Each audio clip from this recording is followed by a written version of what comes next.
امریکہ پر ایران حملہ کرنے والا ہے۔ جنگ شروع کرنے سے پہلے ہی امریکہ کی اپنی 18 ایجنسیوں نے ان کو یہ بتایا تھا کہ رجیم چینج جو ہے وہ ممکن نہیں ہے۔ سعودیہ کی ریفائنری کے اوپر حملہ کیا انہوں نے، اسرائیل نے، اور ذمہ ڈال دیا ایران کے۔ اس میں پاکستان کی انٹیلیجنس ایجنسیز کا بھی کردار ہے کہ انہوں نے سعودیہ کو بتایا کہ یہ کام جو ہے نا وہ اسرائیل نے کیا ہے، یہ ایران نے نہیں کیا ہے۔ ٹرمپ تو اب پیچھے ہٹنا چاہتے ہیں، لیکن یہ کہ اب ایران جو ہے نا انہوں نے صاف کہا ہے کہ اب جنگ ہم نے اپنی مرضی سے ختم کرنی ہے، اور بالکل انہیں اپنی مرضی سے ختم کرنی چاہیے۔ جو تباہی آنی تھی ایران میں وہ آ چکی ہے، اور اس سے آگے کیا تباہی آنی ہے۔ جہاں تک تو ایران کے ایٹم بم بنانے کا تعلق ہے، وہ اگر بنانا چاہے تو بنا سکے گا، لیکن یہ کہ بہرحال جو اس کے قریب ترین دوست ہیں وہ اس کو اگر اس کا اجازت دیں گے تو بنائے گا۔ میں امریکہ کی بات نہیں کر رہا ہوں، میں روس کی بات کر رہا ہوں۔ یہ جس طرح جنگ جا رہی ہے تو کہیں یہ ایٹم بم بھی نہ مار دیں۔ امریکہ ہر اعتبار سے چائنا اور روس کے آگے گھر چکا ہے، اور وہ بالکل بے بس۔ تھوڑے دنوں میں ہو جائے گا کہ اب جو موجودہ طالبان ہیں، یہ ملا عمر والے طالبان، ان کو سمجھنا نام کی مناسبت کی وجہ سے یہ سخت حماقت ہی کہوں گا میں۔ جس امریکہ کے ساتھ ان کی دشمنی تھی اس کے ساتھ بیٹھ کے مذاکرات کر لیے، اس امریکہ کے ساتھ بیٹھ کے انہوں نے اپنے لیے فنڈز جو ہے نا وہ منظور کر لیے۔ یعنی جن کو ہم نے جنگ جیت کے دی امریکہ کی نظر میں، وہ یہ سمجھتے ہیں کہ ہم امریکہ کے پٹھو ہیں، اور امریکہ یہ سمجھتا ہے کہ یہاں جنگ جو ہم ہارے ہیں اس کا جو ہے نا سبب پاکستان بنا ہے۔ السلام علیکم ناظرین، معمر قذافی کو پھر حاضر ہے نئے دور کے پلیٹ فارم سے۔ ناظرین، ہمارے بڑے ہی پیارے گیسٹ خالد محمود صاحب آج ہمارے ساتھ پھر موجود ہیں۔ ان سے ہم خاص کر کے جو مڈل ایسٹ میں چیزیں چل رہی ہیں، جو ایران پر حملہ کیا تھا، ایک پوری جنگ مسلط کر دی تھی اسرائیل اور امریکہ نے مل کر، ان تمام چیزوں پر، اس کے ساتھ افغانستان کے حوالے سے بھی ہم بہت ساری چیزیں ہیں، ان تمام پر بات کریں گے۔ السلام علیکم خالد صاحب، کیا حال ہیں آپ کے؟ جی وعلیکم السلام ورحمۃ اللہ۔ جی شکر اللہ کا، بالکل ٹھیک ٹھاک الحمدللہ۔ سر، سب سے پہلے تو بہت شکریہ، نیا دور کو ٹائم دیا آپ نے۔ اپنے رمضان کے مہینے میں بڑا قیمتی ٹائم ہوتا ہے، تو جس میں آپ نے ہمیں ٹائم سے نوازا۔ اچھا سر، سب سے پہلے میں آپ سے پوچھوں گا کہ سر ابھی تک جتنی بھی ڈیولپمنٹ ہوئی ہیں، آپ بھی بڑی گہری نظر رکھتے ہیں مڈل ایسٹ اور یہ تمام ان چیزوں پر، آپ کی ایک پراپر ریسرچ ورک ہوتا ہے، تو آپ کیسے دیکھتے ہیں جن باتوں پر امریکہ اور اسرائیل نے مل کر ایران پر حملہ کیا تھا، اٹیک کیا تھا؟ ایک تو وہ کہہ رہے تھے کہ یہاں پر ایٹم بم بننے جا رہا ہے، بننے والا ہے، اس سے دنیا کو ڈراتے تھے، لیکن وہاں تو ایسا کچھ نہیں انہیں ملا۔ دوسری بات، وہ کہتے تھے کہ ہم رجیم چینج کریں گے، رجیم چینج کرنے میں وہ ناکام ہوئے ہیں۔ اب ادھر ادھر کی ڈونلڈ ٹرمپ باتیں کر رہے ہیں کہ ہم یہ ہدف حاصل کرنے چاہ رہے تھے وہ۔ تو شروع سے لے کر اب تک اس جنگ کے تمام پہلو پر آپ، میں چاہتا ہوں ایک مختصر سے شروع میں بات کر دیں تو زیادہ اچھا ہے۔ جی بسم اللہ الرحمن الرحیم۔ جی بالکل آپ کی بات صحیح ہے کہ جو کچھ اہم سامنے رکھ کے وہ آئے تھے، امریکہ نے حملہ کیا تھا، ان میں سے ابھی وہ حاصل تو کچھ بھی کرنے میں کامیاب نہیں ہوئے، بلکہ خود ایکسپوز ہو گئے بہت زیادہ ہی۔ اور بالکل پہلی دفعہ اگر آپ دیکھیں تو معلوم ہوا کہ بھئی امریکہ کے ڈیفنس سسٹم کا کیا حال ہوا، ایئر ڈیفنس سسٹم کا۔ پھر یہ کہ اسرائیل کی ٹیکنالوجی اور اس کے جو ہے نا ہائی ٹیک کا بہت شور اور غوغا تھا، اور وہ سارا ہوا ہو گیا۔ اور یوں سمجھ لیجئے کہ اسرائیل کی تو ہمیشہ کے لیے سانکھ ہی اڑ گئی۔ تو کرنے تو کچھ اور آئے تھے، ہو کچھ اور گیا۔ جہاں تک اس بات کا تعلق ہے کہ وہ ایٹم بم کا ڈنڈورا پیٹ کے آئے تھے اور انہیں ملا کچھ نہیں، اصل میں تو انہیں ابھی کچھ ڈھونڈنے کا موقع ہی نہیں ملا۔ اصل بات تو یہ کہیں نا کہ انہیں کسی نے تو قریب آنے ہی نہیں دیا کہ وہ کچھ ڈھونڈ پاتے۔ وہ جو پہلا رجیم چینج والا آپریشن تھا وہی ناکام ہو گیا، اور منہ کی کھائیے۔ اب یہ باتیں بھی سامنے آ رہی ہیں کہ جنگ شروع کرنے سے پہلے ہی امریکہ کی اپنی 18 ایجنسیوں نے ان کو یہ بتایا تھا کہ رجیم چینج جو ہے وہ ممکن نہیں ہے، یہ دیوانے کا خواب ہے اور یہ کبھی پورا نہیں ہو سکتا۔ لیکن اس کے باوجود انہوں نے حملہ کیا، تو اس کا صاف مطلب یہ ہے کہ یہ رجیم چینج والا جو ہے نا یہ بہانہ تھا، بات کوئی اور تھی۔ اچھا، اب جب یہ صورت بنی ہے تو ٹرمپ صاحب نے کل سے یا پرسوں سے یہ کہنا شروع کیا ہے کہ جی مجھے تو یہ بتایا گیا تھا کہ امریکہ پر ایران حملہ کرنے والا ہے، تو میں نے تو حفظ ما تقدم کے طور پر ایران پر حملہ کر دیا، مجھے تو یہ بتایا گیا تھا۔ اب یہ نہیں، اس کا مطلب یہ ہے کہ وہ جو بلیم گیم ہوتی ہے نا وہ شروع ہو گئی، دوسرے پہ ڈالو۔ تو حالات تو خیر پتلے معلوم ہو ہی رہے ہیں، لیکن یہ کہ بہرحال یہ تو اللہ کا شکر ہے کہ امریکہ کو پہلی دفعہ اس خطے میں جو بھی اس نے کاروائیاں کی اس میں اسے ناکامی کا سامنا پہلی دفعہ کرنا پڑ رہا ہے۔ اور ایک اب کیا عرض کروں، انسان کی تباہی بربادی کوئی اچھی بات نہیں ہے، لیکن بہرحال جو کچھ یعنی دیکھا ہے، جو کچھ ہوا ہے امریکہ کے ساتھ، تو خود ان کے چینلز پہ سن کے دیکھ کے ایک بڑے عرصے بعد کوئی تھوڑی تسلی محسوس ہوتی ہے کہ چلیں کچھ ان کو بھی پتہ چلا ہے کہ جنگ کیا چیز ہوتی ہے۔ تو بہرحال ابھی بال- تک تو رمضان میں اچھا اللہ تعالیٰ نے بالکل سر، اس تمام اچھی. میں ہم نے دیکھا ہے کہ ایک چیز انہوں نے بڑی تواتر سے کی ہے شروع سے ہی اور اب تک، وہ یہ ہے کہ اسرائیل جہاں امریکہ کو کھینچ لایا تھا، ڈونلڈ ٹرمپ کو کھینچ لایا تھا اس ایران کی جنگ میں، جو وہ نہیں چاہتا تھا، لیکن وہ ایک اور چیز بھی کرنا چاہ رہا تھا۔ وہ گلف کنٹریز ہیں جتنے ہمارے، جس میں سعودیہ ہے، قطر ہے، یو اے ای، بحرین، ان تمام کو وہ چاہتا تھا کہ یہ بھی ایران پر حملہ کریں اور پراپر ہمارا ساتھ دیں۔ اور اسی چیز پر ہمیں کچھ چیزیں بھی سامنے آئی کہ فالس فلیگ آپریشن بھی، میزائل بھی داغے کیے سعودی عرب پر، سائپرس پر۔ تو ان تمام دوسری قوتوں کو بھی درمیان میں لانے کے لیے اسرائیل نے یہ جو فالس فلیگ آپریشن کروائے ہیں، اور لیکن سعودیہ اور ایرانی ایک دوسرے کے سامنے نہیں آئے، نہ وہ لڑائی کی، نہ انہوں نے وہ کیا۔ اس کو آپ کتنا دیکھتے ہیں کہ مسلمان ممالک یہ سمجھ گئے ہیں، جو یہود و ہنود کی جو سازشیں ہیں ان کو اب سمجھ گئی ہیں؟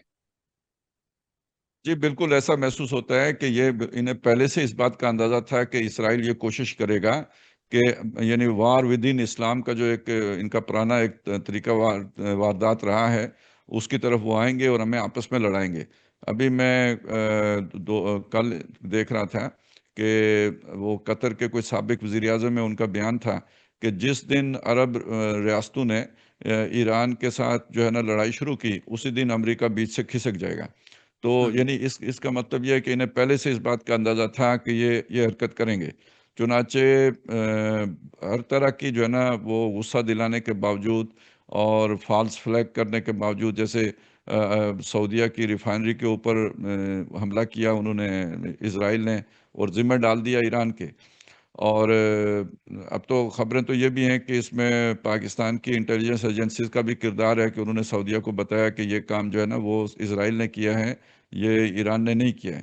تو یعنی اس وقت مسلم ممالک پہلی دفعہ جو ہے نا آپس میں ایک اتحاد اور اتفاق، بلکہ باہمی اعتماد کے ساتھ جو ہے وہ انٹیلیجنس شیئرنگ بھی کر رہے ہیں، اور کوئی ایک طے شدہ پالیسی بھی دکھا رہے ہیں کہ ان کی کوئی سب کی ایک متفقہ جو ہے نا کوئی پالیسی تھی کہ جس پر یہ عمل پیرا ہیں، اس کا اظہار نہیں کرتے لیکن اس پر عمل کرتے ہیں۔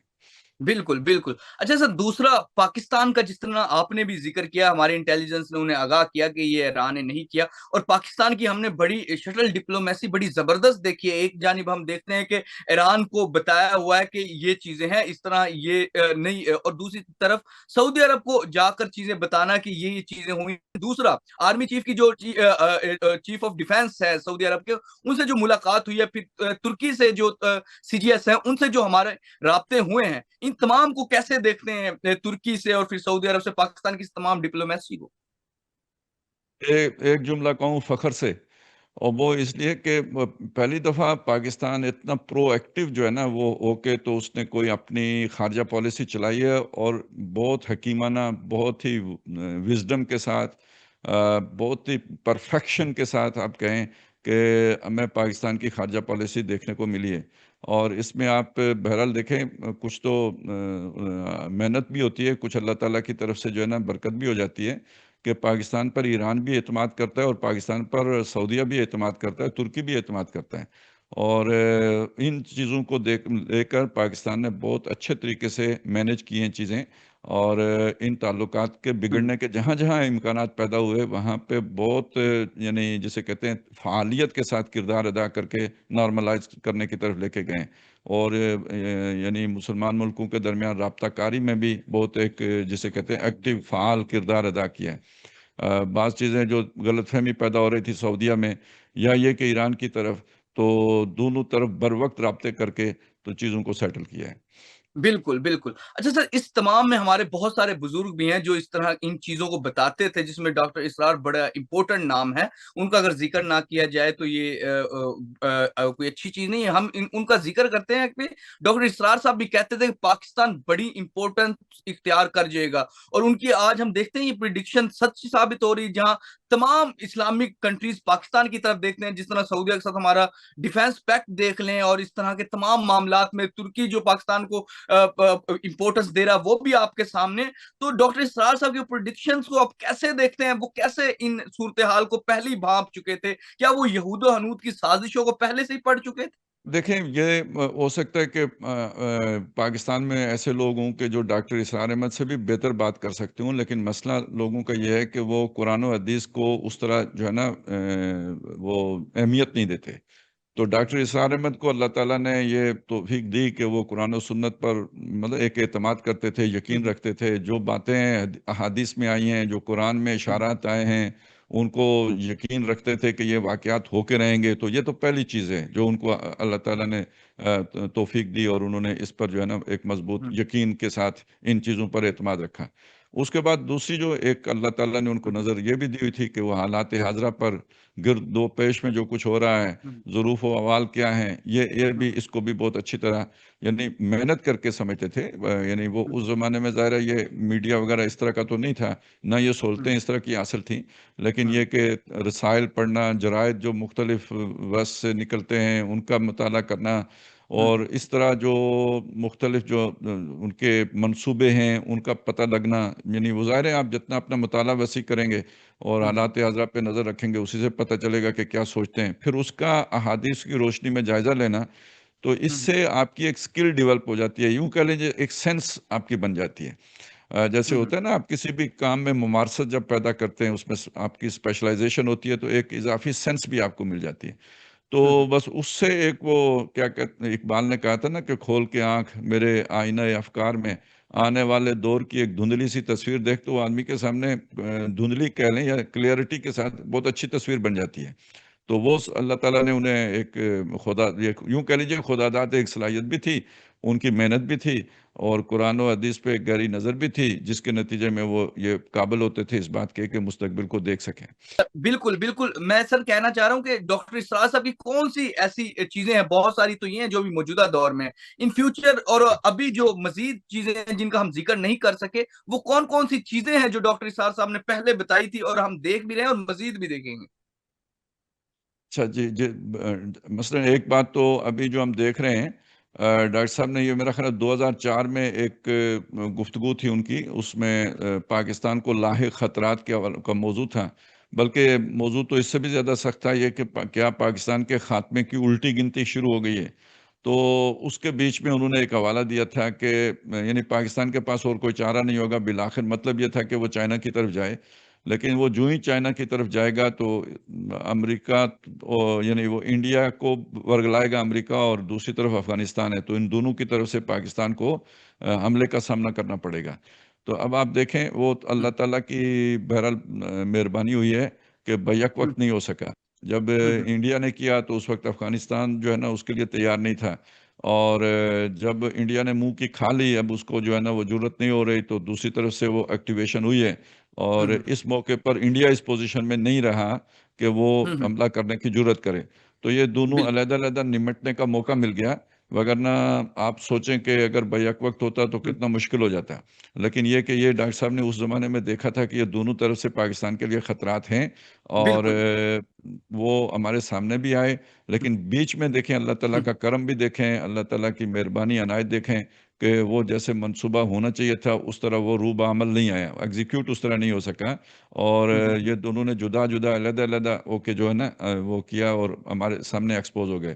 مسئلہ یہ ہے بالکل جیسے میں نے پہلے عرض کیا تھا کہ ہمارے لوگ نہ قرآن و حدیث پر اس طرح گہری نگاہ نہ رکھنے کی وجہ سے یا اعتماد نہ کرنے کی وجہ سے جو خطرات و خدشات آنے والے ہوتے ہیں اس کو وہ جو ایک ہوتا ہے نا تھریٹ انالیسز، وہ اس قرآن و سنت کی نگاہ سے نہیں کر پاتے، تو وہ مستقبل کا اس طرح پتہ نہیں ہوتا، لیکن یہ کہ پھر اللہ تعالیٰ ہی مہربانی کرتا ہے تو کوئی نہ کوئی چیزیں جو ہے نا سیٹ ہو جاتی ہیں۔ اور ایک بات بالکل اور یہ ہوتی ہے کہ اس طرح دشمن ایکسپوز ہو جاتا ہے، جو آپ کو نہیں معلوم تھا اللہ نے آپ کو معلوم کرا لیا۔ میں خود دیکھ رہا ہوں پچھلے کچھ عرصے سے کہ یعنی جیسے ہوتا ہے نا کہ خود اچھل اچھل کے سامنے آ رہے ہیں دشمن، یعنی وہ جو خفیہ دشمن تھے جو نگاہوں میں نہیں تھے، پوٹینشل ایک تھریٹ تھے، لیکن یہ کہ وہ شاید ہمارے جو ہے نا کرتا دھرتا لوگ ہیں ان کی نگاہوں میں وہ خطرہ تھا نہیں، لیکن وہ خطرہ لوگوں نے پیدا کر کے دکھا دیا، کہتے ہیں ہاں ہم خطرہ ہیں۔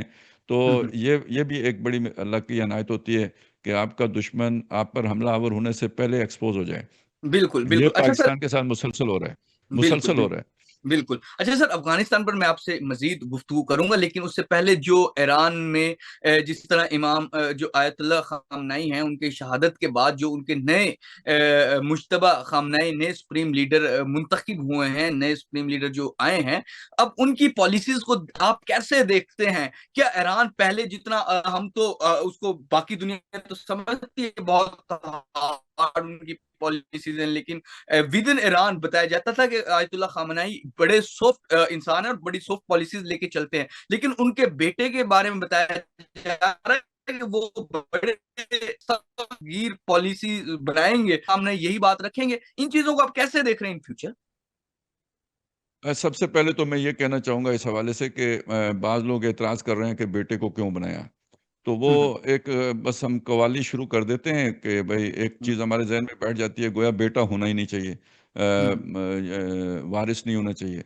تو ایک بات یہ سمجھ لیجئے کہ اصل بات تو اہلیت ہوتی ہے، کہ اہلیت اگر کسی میں ہو تو بیٹا ہونا کوئی نااہلیت نہیں ہوتی. میں یہ بات سب سے پہلے کہنا چاہتا ہوں. دوسری بات یہ بھی کہنا چاہتا ہوں کہ اس وقت یعنی اس عہدے پر آنا اور اس کے لیے اپنے آپ کو پیش کرنا در حقیقت اپنے آپ کو موت کے لیے پیش کرنے کے مترادف ہے. اب یہ کوئی پھولوں کی سیج تھوڑی ہے ایران کی قیادت کہ آپ وہاں پہ بیٹھیں گے تو آپ کو جو ہے نا وہ ہار پہنائے جائیں گے. وہاں پہ آپ پہ میزائل آئیں گے، آپ پہ گولہ بارود برسے گا. تو جو بھی اس وقت کسی بھی پوسٹ پہ وہاں پہ ایران میں آتا ہے وہ اپنی جان ہتھیلی پہ لے کے وہاں پہ آ کے کھڑا ہوتا ہے. تو یہ لوگ جو ہے نا ایک غلط نہیں ہونا چاہیے بالکل بیٹا، میں بالکل. یہ جس مانتا ہوں، لیکن وہ پالیسیز وہاں کے پہ حوالے سے جہاں پہ بڑی سہولتیں اور بڑی عیاشی اور لگزوریس جو ہے نا آپ کو پوزیشننگ ہوتی ہے جہاں پہ، وہاں نہیں ہونا چاہیے. لیکن یہاں پہ تو آزمائش ہے، قربانی ہے. یہاں پہ تو آپ کو جو ہے نا وہ جان جوکھم میں ڈالنے کا کام ہے. تو ایک تو یہ چیز میں جو عام طور پہ کہی جا رہی ہے، میں چاہ رہا تھا کہ اس کو کلیئر کر دوں. اب آ جائیں دوسری چیز کی طرف. میں آپ کے اس سے 100% اتفاق کرتا ہوں کہ جو ان کے والد گرامی تھے وہ زیادہ جو ہے نا سوبر بھی تھے، آیت اللہ کام و خامنہئی. تفہیم بھی کرتے تھے، مذاکرات فوراً قبول کر لیتے تھے اور اس طرح کی. اچھا یہ بیٹا ہونے سے یہ نہ سمجھیں کہ یہ کوئی 25 سال کا نوجوان ہے جو بہت جوشیلا ہے اور وہ ہے، نہیں، یہ بھی جہاندیدہ انسان ہے. لیکن یہ کہ بہرحال دیکھیں سارے لوگ ایک جیسے نہیں ہوتے نا. وہ ایک اللہ تعالیٰ نے بعض کو ٹھنڈا بنایا ہوتا ہے، بعض ذرا گرم مزاج کے ہوتے ہیں. تو ان کے اندر جو ہے نا وہ ذرا تھوڑا یہ جیسے وہ ایک ہم کہتے ہیں اگر وہ ڈو تھے تو یہ ذرا تھوڑا ہاک قسم کے ہیں اور تھوڑے جوشیلے ہیں. اور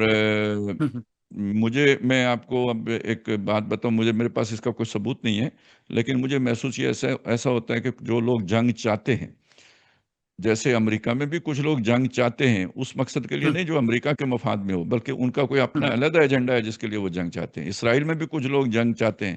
اسی طرح محسوس ہوتا ہے کہ ایران میں بھی کچھ لوگ ایسے تھے جو جنگ چاہتے تھے. اور وہ جو مخبری والا تصور جو پیش کیا جا رہا ہے تو وہ شاید وہ جنگ پسند لوگ جو تھے انہوں نے اس میں حصہ لیا ہو، تاکہ یہ چیز اب ہمیشہ کے لیے ظاہر ہے جو ایران کا پوٹینشیل اب سامنے آ رہا ہے وہ ان لوگوں کی نظروں میں بھی ہوگا کہ ہم کیا کر سکتے ہیں. تو وہ یہ چاہ رہے تھے کہ بالکل جو ہے نا اسرائیل کا جو ہے نا معاملہ اب چکتا کر دیا جائے. تو وہ ایک گویا سخت گیر جو ہے نا ایک ایڈمنسٹریٹر کے لیے انہوں نے رستہ ہموار کر دیا. اور وہ اب دیکھیں جیسے آپ نے شروع میں فرمایا تھا اور بالکل ٹھیک کہا تھا کہ ٹرمپ تو اب پیچھے ہٹنا چاہتے ہیں، لیکن یہ کہ اب ایران جو ہے نا انہوں نے صاف کہا ہے کہ اب جنگ ہم نے اپنی مرضی سے ختم کرنی ہے، اور بالکل انہیں اپنی مرضی سے ختم کرنی چاہیے. جو تباہی آنی تھی ایران میں وہ آ چکی اور اس سے آگے کیا تباہی آنی ہے. اور اب پھر یہ کہ ابھی ان کا ڈیفنس اگر ٹوٹ چکا ہوا ہے تو اپنے ہاتھ دکھا کے ہی پھر اس کے بعد جنگ ختم کرنی چاہیے. تو بہرحال دیکھیے کہ میرے حساب میں تو یہ جو ہے نا جو ورلڈ لیول پہ جو ایک جنگوں میں جھونکنے کا سلسلہ تھا نو انسانی کو، تو اسی سلسلے کی ایک کڑی تھی کہ آیت اللہ خامنائی صاحب کو جو ہے نا اس سے جنگ شروع کرنے سے پہلے ہی ٹارگٹ کیا جائے.